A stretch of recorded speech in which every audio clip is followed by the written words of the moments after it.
Je veux naître de nouveau, je peux tout recommencer, balayer ma vie passée. Je repartis de zéro, et repartis de zéro, avec Jésus pour m'aider. Je repartis de zéro, et repartis de zéro, avec Jésus pour m'aider. Je veux être de nouveau, je veux tout recommencer, balayer ma vie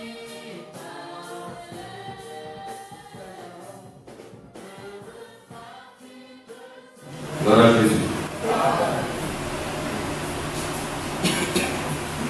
Gloire à Jésus. Je vous salue dans le prénom de notre Seigneur Jésus-Christ. Je suis encore heureux d'être parmi ma famille. La famille de Dieu. Et c'est le Seigneur qui nous réunit à chaque moment pour qu'ensemble nous partagions sa parole. Et c'est dans son œuvre dans laquelle il nous a appelés, il nous a associés pour que nous soyons des panneaux par lesquels il doit passer pour l'édification du corps de Christ. Alléluia. Nous n'avons pas de paroles ou des instructions à donner aux uns aux autres si ce n'est que le Seigneur Jésus-Christ. Et que le Seigneur permette en ce soir de disposer le cœur de chacun d'entre nous. Alléluia. Parce que nous sommes déplacés de chez nous, venus dans cette maison, quel que soit son état, mais nous regardons toujours la parole qui s'adresse à nous.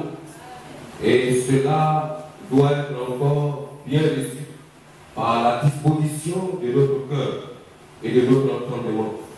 Que le Seigneur vous bénisse. Je vais commencer déjà enfin de commencer par cette salutation du peuple de Dieu dans le livre de Romains chapitre 9 à partir du verset 24. Le livre de Romains chapitre 9 à partir du verset 24.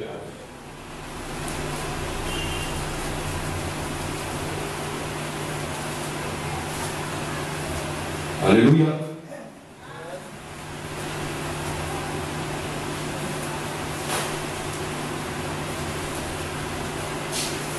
Et j'ai fait la lecture. Ainsi, il nous a appelés non seulement d'entre les Juifs, mais encore d'entre les païens. C'est donc qu'il le dit dans Osée. J'appellerai mon peuple, celui qui n'était pas mon peuple, et bien-aimé, celui qui n'était pas la bien-aimée. Et là où on leur disait, vous n'êtes pas mon peuple, ils seront appelés fils du Dieu vivant. Que le Seigneur ajoute la bénédiction à sa parole. Je commence par cette salutation des bien-aimés, frères et sœurs en Christ. Je vous salue dans le précieux nom de notre Seigneur Jésus-Christ. Et vous avez les salutations, toutes les salutations des frères et des sœurs de Dieu. Il vous tient beaucoup à cœur. Ils ont aussi hâte de recevoir vos visites de temps en temps. Et là aussi, c'est une motivation. Parce que c'est l'œuvre de Dieu qui continue. Et c'est un grand combat que nous devons faire ensemble. C'est vrai, vous nous soutenez en prière, comme nous sommes toujours ensemble en esprit. Avec le corps, compte tenu de la distance, mais souvent nous avons besoin aussi de votre présence. Alléluia! Ça, c'est la vie de Dieu. Et vous voyez, dans Romains, le Seigneur nous interpelle à ces mots qui sont beaucoup touchants. Tout à l'heure, le chant a apporté ces paroles pour dire tout doucement, le Seigneur viendra me chercher. Et le vieux monde ne peut rien maintenant sur moi. Ça c'est, je peux dire, c'est la pose d'interrogation qu'on doit se demander. Le Seigneur viendra me chercher. Oui, un jour. Et le jour qui se prépare. Un jour glorieux. Et un grand événement dont il doit faire partie. Vraiment, est-ce que je ferai partie de ce grand jour? Donc, chacun des gens, chantant, on peut danser, c'est une joie. Mais quand nous devons aussi réfléchir à ces mots, et voyant déjà dans ma vie, à inculquer cela à mon être, à mes comportements. Est-ce que ce jour-là, je ferai partie? C'est vrai, au milieu de mes frères, je peux m'amuser, je peux danser, je peux être dans la joie en écoutant ces paroles. Mais si je m'assois, là où je dois réfléchir parce que je suis seul, c'est là que cette réflexion doit venir à ma tête. Est-ce qu'il y a un jour, vraiment, je partirai, je ferai partie même de ce grand jour-là. Maintenant, ce vieux monde n'a plus de pouvoir sur moi. Et le Seigneur nous interpelle par le bien-être du canal de l'apôtre Paul en évoquant les Romains. Et c'est cette parole aujourd'hui qui s'adresse à nous. Et il dit, ainsi il nous a appelés nous, seulement dans les Juifs, mais encore dans les païens. Vous et moi, le Seigneur nous a appelés. Nous avons entendu la parole. Et la parole qui a une puissance pour le salut de quiconque croit. L'évangile de Dieu. Et parmi les païens où nous étions, chacun étant dans sa famille, connaissant ce qu'il faisait, là où il était lié, mais là, Dieu a choisi, là au milieu de sa famille, de sa grande famille, et c'est là où seul Dieu l'a choisi.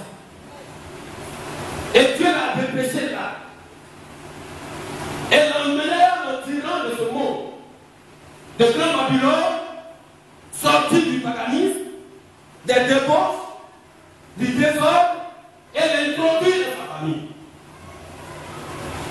Ça là, nous ne pouvons pas prendre un plan. Et comment nous pouvons vivre seul? C'est là la parole de Dieu. Mes frères, ne nous étonnons pas. Alléluia. Et Paul rappelle cela, avertit ces uns et les autres que nous sommes. Nous qui étions pas le peuple de Dieu. Nous qui étions hors du fils et des filles de Dieu. On n'était même pas comptés parmi la famille de Dieu. Où tu étais avant, là, tu te connais. Mais aujourd'hui, Dieu t'enlève cela. Et puis t'envoie.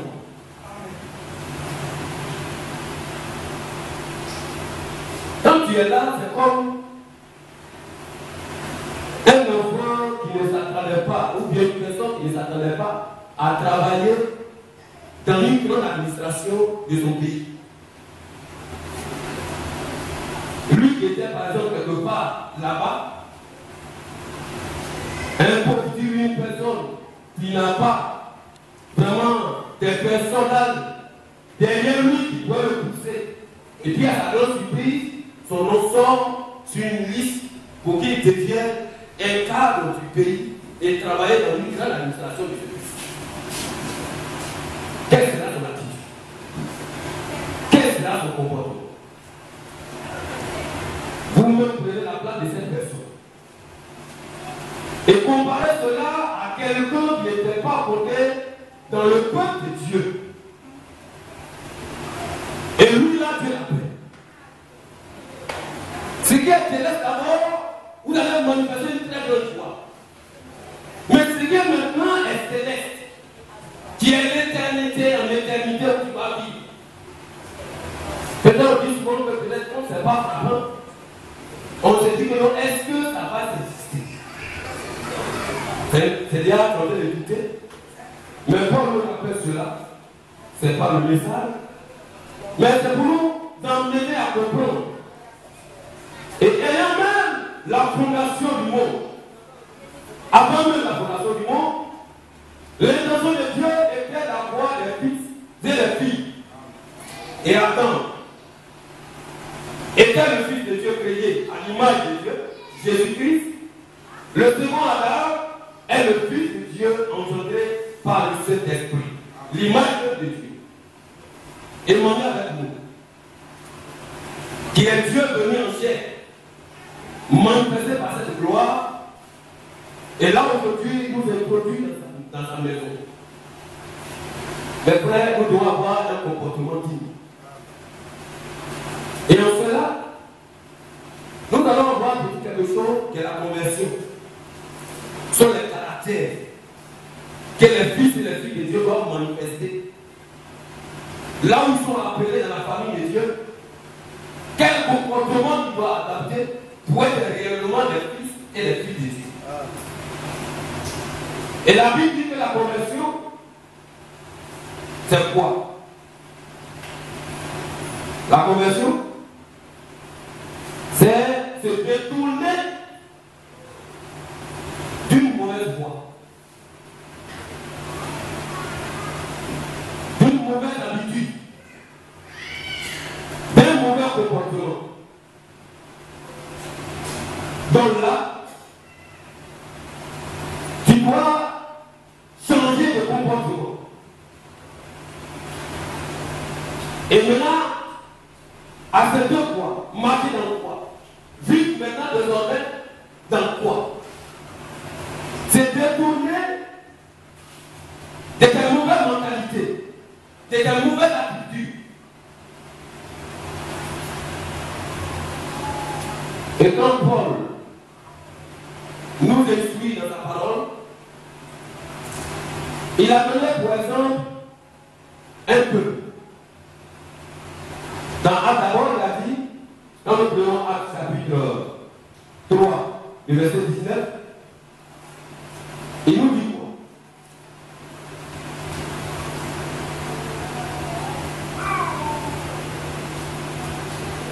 J'ai fait la lecture, Actes chapitre 3, verset 19. Répondez-vous donc et convertissez-vous pour que vos péchés soient effacés. Et quand nous prenons 2 Corinthiens chapitre 3, à partir du verset 16,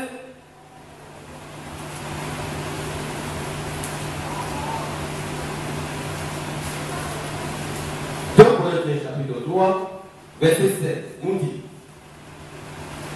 mais lorsque les cœurs se convertissent au Seigneur, le voile est ôté. Or, le Seigneur c'est l'Esprit. Et là où est l'Esprit du Seigneur, là est la liberté. Nous tous donc, le visage découvert reflète la gloire du Seigneur, nous sommes transformés en la même image de gloire en gloire par l'Esprit du Seigneur. Voilà le caractère, l'attitude d'un fils et d'une fille de Dieu qui est converti. Et nous disons souvent, quand nous prenons les monnaies de chaque pays, tu ne peux pas convertir le franc CFA en monnaie canadienne Syrie et le franc CFA va y devenir toujours. Une fois que tu es converti, ça n'a plus la valeur d'être. Tu ne peux pas convertir le franc CFA en Europe, le franc CFA perd sa valeur et le nom prend sa place. La même attitude qu'un fils d'une fille de Dieu doit avoir. Quand il est appelé par la parole de Dieu, l'évangile qu'il reçoit, et qu'il vient dans la maison de Dieu, il doit maintenant perdre sa valeur lui-même. Et c'est la volonté de Dieu qui va s'appliquer en lui. Les caractères de Christ qu'il acceptait d'épouser. C'est lui au moi qui va régner. Et là, tu commences à marcher comme un enfant qui est né aujourd'hui et qui va dans les étapes en étapes pour se tenir sur ses pieds. Hier, l'enfant était bébé, mais aujourd'hui, l'enfant devient homme. Parce qu'il a passé des étapes en étapes. Des bébés, l'enfant commence à s'asseoir, à prendre à s'asseoir, à faire 4 pattes. Et là, 4 pattes, il commence à se tenir sur ses pieds, à se redresser et avoir les pieds solides pour faire des pas. Comme souvent j'admire mon petit noir. Quand je le vois, ça dit. Oui, nous voyons. C'est l'étape en étape. Mais toi, en tant qu'homme, retiré dans la boue du péché, lavé par le sang de Christ qui a coulé à la croix, et que tu viens maintenant pour être taillé par la parole de Dieu, et tu vas demeurer toujours la même personne. Par tes comportements, par tes mots, tu n'es pas encore converti. Parce que ton être ancien reste là toujours. Pourquoi? Or, la conversion, c'est d'effacer ton attitude avant et d'épouser pour le Christ qui est une nouvelle créature. Est-ce que cela, on peut avoir en voir cela pour dire celle-là, elle est fille de Dieu, ou lui-là, il est fils de Dieu? Est-ce que ce comportement peut relater réellement si on peut l'appeler fils de Dieu ou le fils de Dieu? Si c'est un comportement que les païens ont la même chose, est-ce du fils de Dieu, fils de Dieu? Si une païenne fait par là, c'est une suite. Et puis toi aussi tu fais la même chose. Es-tu fils de Dieu ou fils de Dieu? Si une païenne ou un païen fait les divisions et les querelles, et toi-même tu fais la même chose, es-tu converti? Est-ce que dans cela on peut te dire que tu es fils ou fille de Dieu? C'est la même question. Quelle est la comparaison que vous devez avoir pour vous? Or, le Seigneur nous invite à avoir cela. C'est ce qui implique le caractère d'une vie, d'une personne qui est convertie à Christ. Donc, chacun doit se poser la question. Et vous voyez, Paul a pris pour exemple, dans 1 Thessaloniciens, 1 Thessaloniciens chapitre 1, et nous allons lire à partir du verset 5, la conversion. 1 Thessaloniciens chapitre 1, à partir du verset 5. Alléluia. Et fait la lecture. Notre évangile ne vous a pas été prêché en parole seulement, mais avec puissance, avec l'Esprit Saint et avec une pleine prédication, car vous n'ignorez pas que nous nous sommes montés ici parmi vous à cause de vous. D'abord, un véritable et les véritables serviteurs de Dieu sont d'abord ceux-là même qui donnent l'exemple de la parole qu'ils doivent prêcher aux autres. Et c'est ce que les apôtres faisaient. Et c'est ce qu'ils ont fait. Ils n'ont pas dit, ne faites pas ce qu'on fait, mais faites ce qu'on vous dit. Eux-mêmes, ce qu'ils nous disaient, et ce qu'ils nous disent, eux-mêmes, ils prêchent et vivent.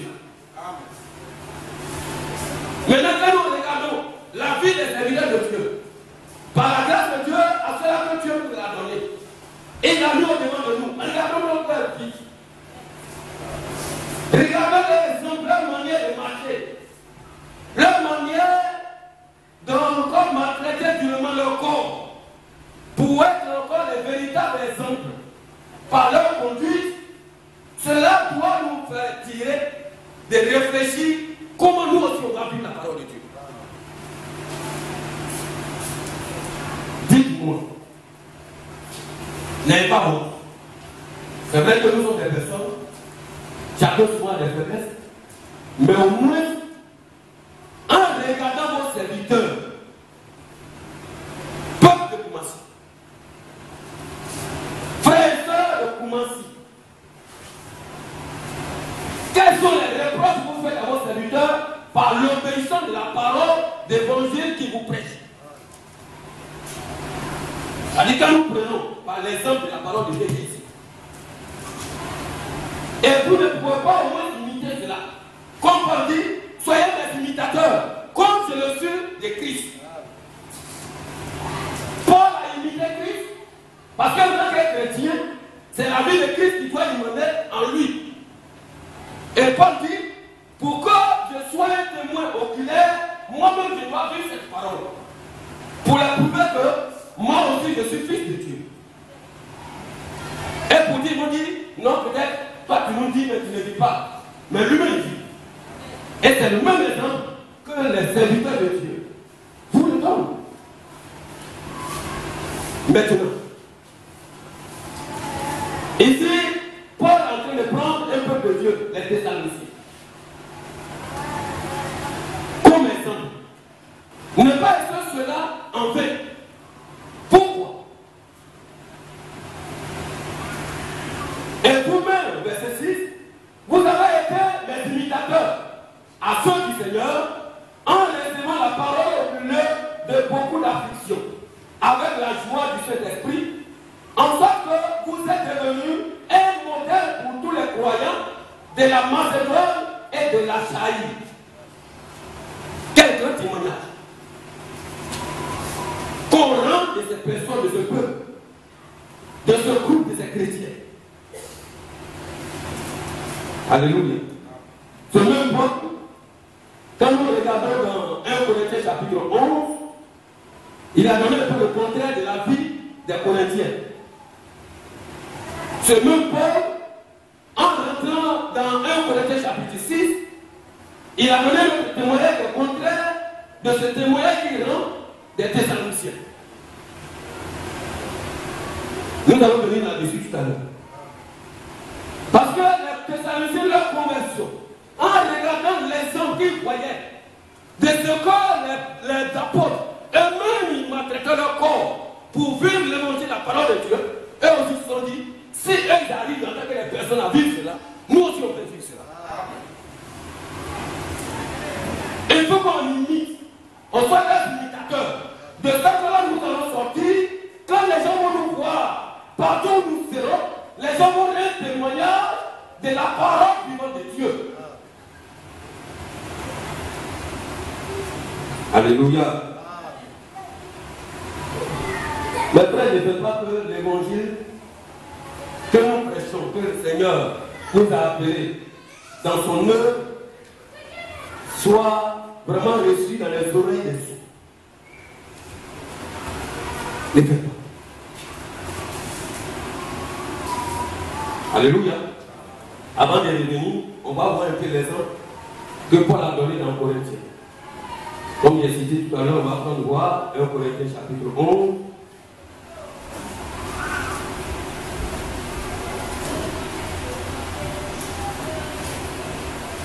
Verset 17. J'ai fait la lecture. En donnant cet avertissement, ce que je ne loue point, c'est que vous vous assemblez, non pour devenir meilleur, mais pour devenir pire. Voilà ce témoignage que Paul a rendu des Corinthiens. Donc vous allez comparer les deux témoignages. De quel témoignage êtes-vous?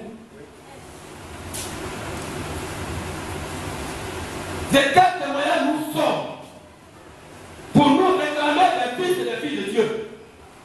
Pour dire, ce vieux monde ne peut rien maintenant sur moi. Ne sommes pas entrés en l'air. Il faut que les chants s'appliquent dans notre comportement. Les chants sont des paroles de Dieu. Mais si les chants, est-ce que cela est bien assis dans mon cœur? Si oui, gloire à Dieu. Mais souvent aussi, les chants sont des avertissements. Et je ne dois pas endurcir mon cœur et puis chanter vainement. Alléluia. Paul dit, en donnant cet avertissement, ce que je ne loue point, c'est que vous ne vous assemblez, non pour devenir meilleur, mais devenir pire dans vos mauvais comportements. Parce que le témoignage qu'on peut attendre de vous n'est pas dit, ça ne nous réjouit pas le cœur. Pourquoi? Parce que ce que vous étiez avant dans le monde, vous êtes sortis avec comme le peuple d'Israël à son temps, qui sortait d'Égypte avec les ramassis et arrivé au désert, vous connaissez les témoignages. On va dire tout à l'heure. Paul a fait rappeler cela aux filles de Dieu ou aux enfants de Dieu des Corinthiens. Mes frères, nous sommes au dernier âge et nous partons en quelques minutes de la fin de l'âge dans lequel nous sommes. On est encore là pour s'amuser? Si oui, amuse-toi. Et c'est toi qui seras étonné. Alléluia. Et quand nous continuons, il dit d'abord, j'apprends que lorsque vous vous réunissez en assemblée, il y a parmi vous des divisions. Et je le crois en partie.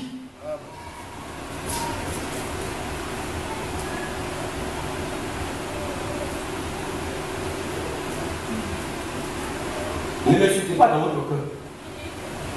Je vous aime. Je veux qu'ensemble, c'est de lui qui nous a mené. Pour lequel nos parents sont en train de nous abandonner. Ils sont en train de nous insulter. Et un jour, nous nous réjouissons ensemble. Amen. Ça me fait mal. De ce que chacun ne sait pas d'où il sort et d'où il va. Si tu sais d'où tu es quitté et d'où tu es en train de partir, tu sauras comment te comporter, t'arranger. À ne pas t'occuper de ton entourage, mais chercher à viser le but réel.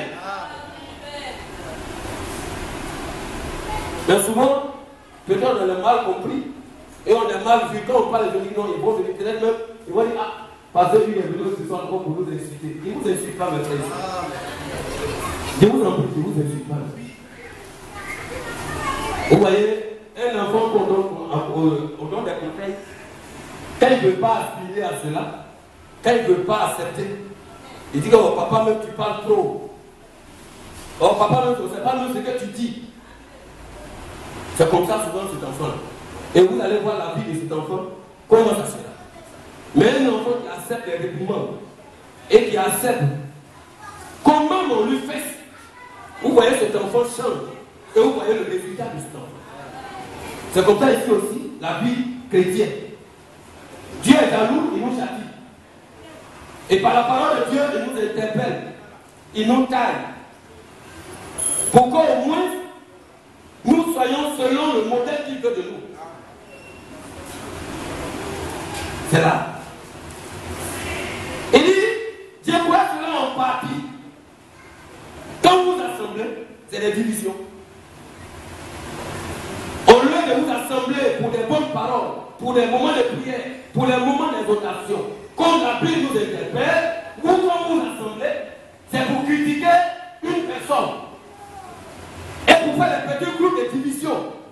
Moi, je suis de tel parti, de tel groupe. Non, moi, quand tel pasteur parle là, mais vraiment, moi, je me vois, je ne me sens même pas. On se demande même qu'est-ce qu'il dit même. Mais si tu es venu à l'église, un esprit tourmenté, donc tu n'es pas bien disposé, tu ne vas jamais recevoir de ce qu'il lui dit. Parce que Dieu, qui sait ton cœur, rompre laquelle il utilise ce canal pour parler au peuple. Alléluia. Et là, la Bible nous dit quoi? Et donc, il y a parmi vous des divisions, et je crois en partie. Car il faut que aussi qu'il y ait aussi des sectes parmi vous, afin que ceux qui sont approuvés soient reconnus comme tels au milieu de vous. Et vous voyez, un véritable enfant de Dieu, celui qui cherche à être le meilleur.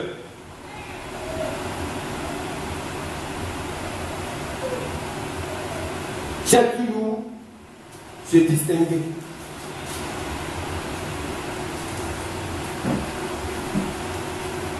Il s'approche pour ceux qui sont spirituels. Et il apprend d'eux. Si tu veux être adultère ou diviseur, tu vas t'approcher d'un groupe ou bien d'un frère d'une soeur qui a l'esprit de division. Amen. Pourquoi? Parce que ça se dessine. Quand tu t'approches de la personne, tu sauras ce qui sort de sa bouche. Si ça ne te sied pas, tu te méprises du Seigneur. Et la Bible dit, c'est vrai, souvent ces choses arrivent. Il faut que cela arrive pour que nous connaissions quels sont ceux-là qui s'apprêtent à aller au ciel. Parce que si on n'a pas, on ne connaît pas les bonnes personnes, les frères en Christ qui cherchent à aller au ciel. Maintenant, si toi tu cherches à aller au ciel, est-ce que tu vas t'approcher de quelqu'un toujours qui est dans sa bouche, tu vois telle personne, tu vois tel X, tu vois tel Y. Quand tu regardes ça, si ça ne t'arrange pas, réplie-toi et tu pries pour la personne. Mais si tu vois que tu t'approches à elle, c'est que tu veux aussi d'être dans le groupe, dans l'équipe de ceux qui sont là pour diviser ou pour calomnier ou critiquer. Ceux-là, ils ne cherchent pas la voie, le chemin pour aller au ciel. C'est les ramassis. Et alors, ils ont peur. Tu es un chrétien, tu es un frère, tu es un fils de Dieu. Dieu t'a mis là pour entrer un canal que Dieu va utiliser. Chacun est serviteur et servant de Dieu. Amen. Et la Bible dit que chacun a une partie, a un rôle à jouer. Tu as un don à ramener tes frères dans les occupations. Tu as un don à prier pour les frères, pour les soutenir en prière, à intercéder. Chacun de nous, là, vous êtes assis aujourd'hui, vous avez des dons. Mais comme votre disposition n'y est pas, Dieu n'arrive pas à manifester ses dons en vous. Amen. Sinon, qui n'a pas de dons? Dieu dit qu'il a donné les dons à chacun pour l'édification du corps de Christ, pour que son œuvre puisse aller en avant. Mais si toi tu n'es pas disposé, tu veux ce don à un moment. Maintenant, Dieu te donne ce don d'aider tes frères qui sont dans les faiblesses, d'aider tes soeurs qui sont dans les faiblesses. Et puis j'ai peur. Quand je vais dire cela, il me dit j'ai pas trop. Quand je vais dire cela, il me dit ouais, c'est moi qui suis spirituel. Quand je vais dire cela, c'est lui qui va dire non, lui là même, il veut dire quoi même. Ça là, ne regarde pas ça. Parce que si tu te mets à côté, et sans que tu sois utile de ce que Dieu veut de toi, lui aussi t'accuse. Il ne faut pas avoir peur de ton frère et de ta soeur. La Bible nous sommes faits pour se soutenir l'un et l'autre. Mais si tu regardes ton frère et ta soeur aller dans leur tour et tu ne peux pas le repêcher, tu es qui alors? Là aussi, vous te posez la question. Alléluia. On prend 1 Corinthiens chapitre 6.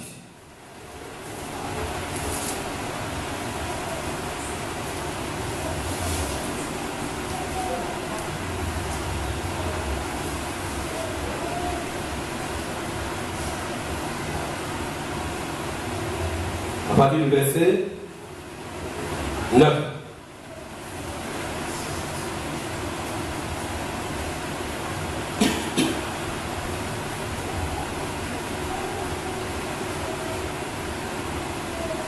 J'ai dit la parole.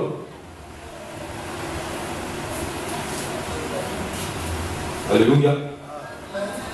Ne savez-vous pas que les injustes n'hériteront point le royaume de Dieu? Ne vous y trompez pas, ni les débauchés, ni les idolâtres, ni les adultères, ni les efféminés. Bon, je suis de vous.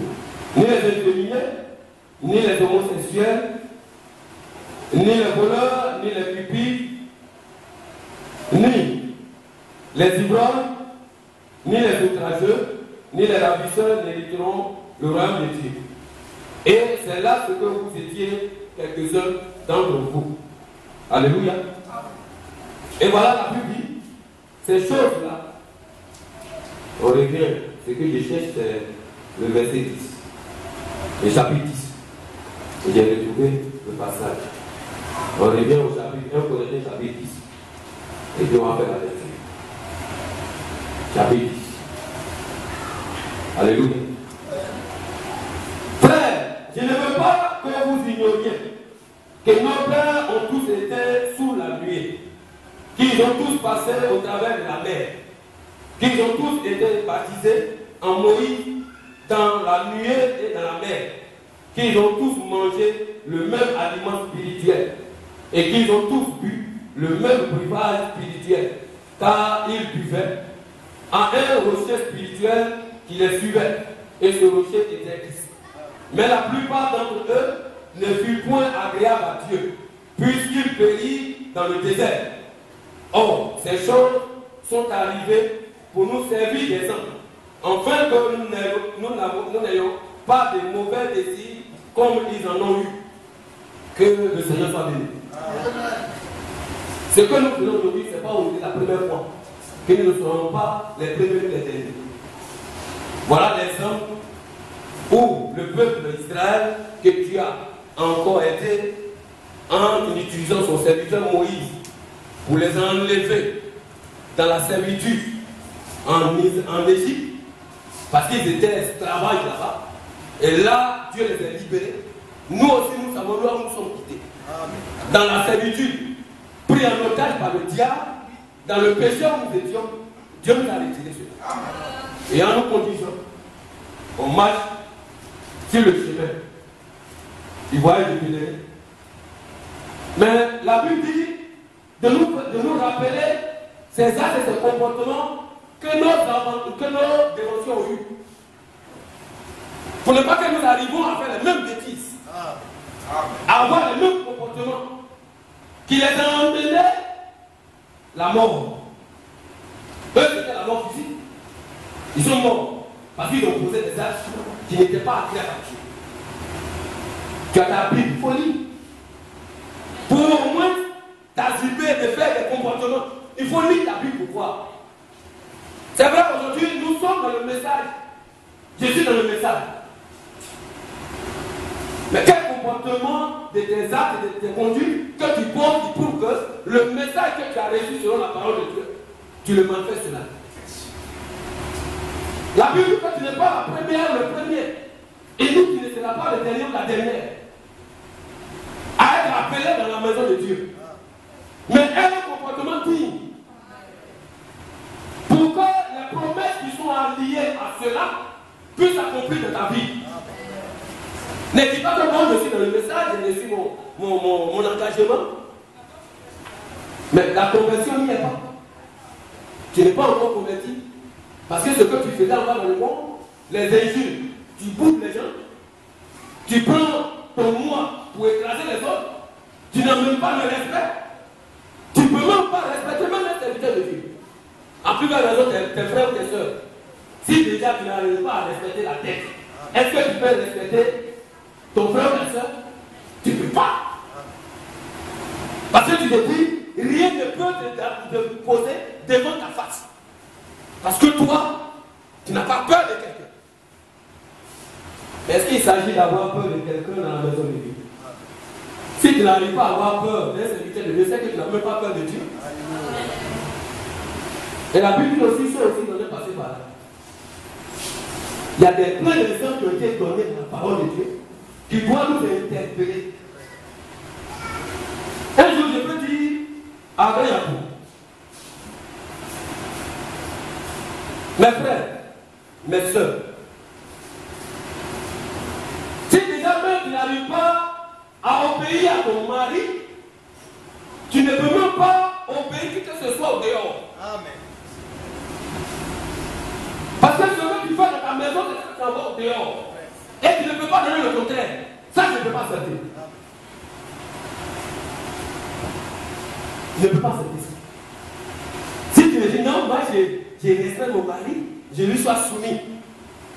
C'est vrai, il faut que ces actes et conduites soient accompagnés de cela dans mon dehors. Pour qu'on sache réellement si cela est vrai.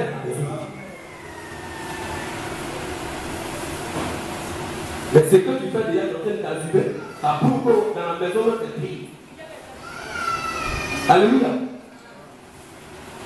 Et j'ai dit à une soeur, en l'aidant spirituellement, et la Bible dit que souvent tu peux aider, depuis un moment, c'est pas mauvais de faire soulever la soeur ou le frère pour dire voilà comment on l'a aidé, on l'a aidé, on l'a aidé. Dieu dit souvent c'est pour amener la crainte au peuple de Dieu. Comme la reine Bathsheba. Une reine Bathsheba qui ne se soumet pas à son mari, elle a manifesté cela publiquement. Et le roi, avec le conseil du roi, ils ont décidé. Pour montrer que une femme va se soumettre à son mari. Et la Bible dit, si réellement la manière dont tu dois te soumettre à Dieu, tu dois aussi te soumettre réellement à ton mari. Si tu n'arrives pas à te soumettre à ton mari, c'est que tu ne te soumets pas à Dieu. Donc si tu es converti, ces choses, il faut les inculquer dans ta vie. Et ici, la Bible dit, ceux-là qui ont été baptisés, leur baptême est plus que pour toi. Aujourd'hui, tu veux faire parler comme ça. Tu ne peux pas faire parler devant eux. Mais quand ils ont fini de faire ça, la Bible dit, dans leur mauvais comportement, il y avait quoi? Mais la plupart d'entre eux ne furent pas agréables à Dieu, puisqu'ils périrent dans le désert. Quel chrétien qui ne connaît pas l'histoire? C'est que tu n'es pas chrétien. Quel chrétien qui ne connaît pas l'histoire de Marie et Moïse? C'est que tu n'es pas chrétien. Et on parle de ça toujours. Marie, on peut dire Marie a sauvé Moïse. Parce que, étant bébé, Marie a emballé Moïse dans une matière un peu qui ne doit pas être noyée. Où le peuple d'Israël était maltraité. Donc les enfants du peuple d'Israël étaient tués. Il faut préserver leur vie. Donc Marie, la grande sœur, a préservé la vie de Moïse. Et là, l'orgueil est rentré en l'air. Et sur la grande sœur, c'est moi qui ai fait qu'aujourd'hui Moïse existe. Si ce n'était pas été vraiment un peu de réfléchir par la fille d'Aaron, donc ça vient de ma main comme ça. Si tu fais quoi, moi je vais le dénoncer, le démonter. C'était l'orgueil qui était. Elle aussi, elle a reçu le baptême. C'est pas ça? La Bible dit, toutes ces choses sont arrivées pour nous servir d'exemple. En fait, que nous n'ayons pas de mauvais désirs comme ils en ont eu. Quel est notre comportement aujourd'hui? On regarde ça et puis on fait la même chose. Et qui Dieu a frappé? C'est-à-dire quand tu regardes ta vie, des obstacles, des difficultés de ta vie, c'est-à-dire regarde d'abord ton comportement. Amen. Ne cherche pas les bouches de misère au dehors. D'abord, il faut d'abord consulter ta vie pour voir est-ce qu'il n'y a pas des obstacles selon ton comportement. Ce n'est pas à cause de ça Dieu est en train de punir. Mais quand tu es orgueilleux, tu es charnel, tu cherches les boucs de misère. C'est que tu n'es pas converti. La Bible de Marie a été frappée. Soit que mes grandes sœurs ou pas. Il a dit, est-ce que vous reconnaissez Moïse et moi? Ce qui se passe entre moi. Alléluia. Toi, c'est ta grande, c'est ton petit frère, mais moi, c'est mon serviteur. Le mot, on passe bouche et bouche. Et c'est de lui que vous allez parler comme ça. Afin que ça s'arrête là aujourd'hui. Tu vas savoir si Moïse est mon serviteur ou pas. Fais donc attention. Quand tu veux parler à ton frère, à ta soeur, réfléchis un peu. Jusqu'à aller prendre les limites et venir vers un serviteur de Dieu. Aujourd'hui, c'est dans. Je ne sais pas si c'est une manière. Bon, la dénomination. Je ne sais pas si c'est une manière de respecter les serviteurs. Mais aujourd'hui, même dans la parole, dans quoi? Dans le message, j'ai dit toujours les serviteurs de Dieu là-bas. C'est-à-dire, de notre clan là, on souffre. Aucun respect. Ça, je vous dis, vous ne respectez même pas les serviteurs. Je ne peux pas vous cacher la face. Vous ne respectez pas les serviteurs. C'est moi. Si eux ils n'ont pas dit, mais moi je le dis parce qu'il a fait le constat.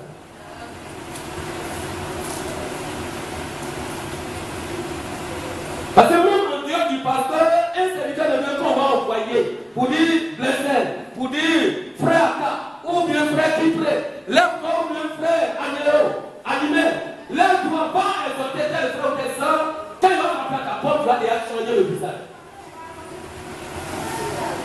Lui là, il est qui?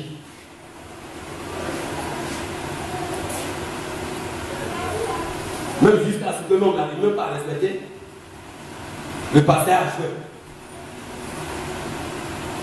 Donc si on n'arrive pas à ça, ils vont dire que les subordonnés, subordonnés va le faire quoi?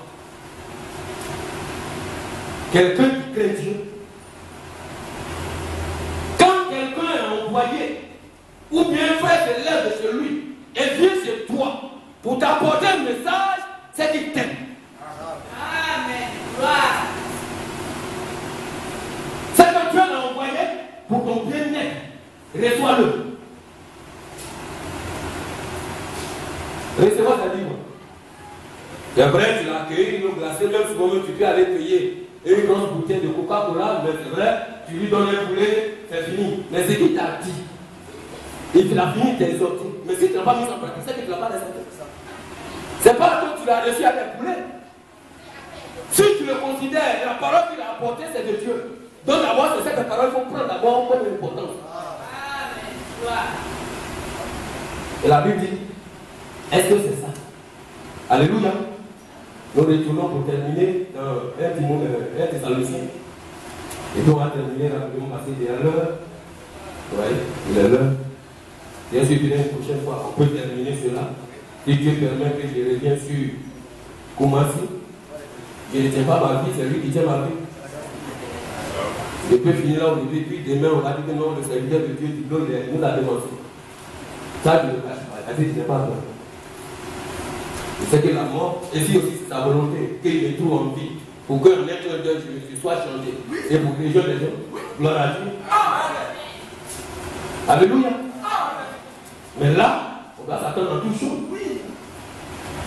Si je m'avais dormi ce soir, j'ai mon petit frère à Chori.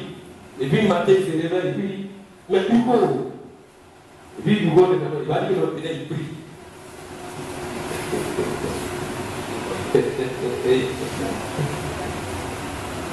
Alléluia. Oh, c'est glorieux. Donc dis-moi, qui n'est pas fatigué des tracasseries de cette vie? Tu veux partir? Donc quelle est ton attitude au combat? Est-ce que vraiment tu es prêt? Ou tu es prête? Est-ce que là, tu es en public, dit oui.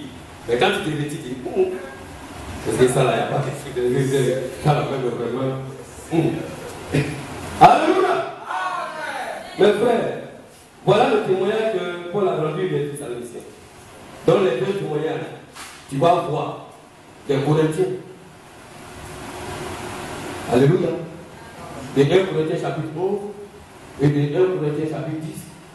Pour voir et voir le 1 Thessaloniciens chapitre 1 à partir du verset 7 qui continue jusqu'au verset 10. Quand tu vas lire ces choses, des deux témoignages, tu vas voir de quel témoignage tu te trouves. Si ce n'est pas ça, arrange-toi. Pardonnez. La Bible dit de faire la paix avec tout le monde. Pardonnez. N'essaye pas des choses qui vont aller faire des blocages pour le salut que tu es en train de préparer pour toi. Sois véritablement un converti. Alléluia. Que le Seigneur soit avec nous. Comme je l'ai dit, prochainement, s'il y a encore une autre occasion, Dieu me fera grâce de continuer cela puis terminer. Mais déjà d'avance, utilisez vous en selon ces passages-là. Et puis voir maintenant comment vous allez vivre. Et nous allons vivre. Maltraitons tout le monde notre corps. Si une fois tu as marché sur l'orteil de quelqu'un, n'hésite pas, ne dis pas non. Vraiment, il est grand et je suis petit. Ou mais je suis grand, plus que lui. Donc est-ce que moi je peux me soumettre à lui? Je peux aller de milieu, il faut le faire. Ce que tu regardes, c'est le Seigneur, c'est le ciel. C'est un prix à payer pour le ciel. Et si tu n'arrives pas à payer ce prix, c'est que tu ne peux pas recevoir le ciel.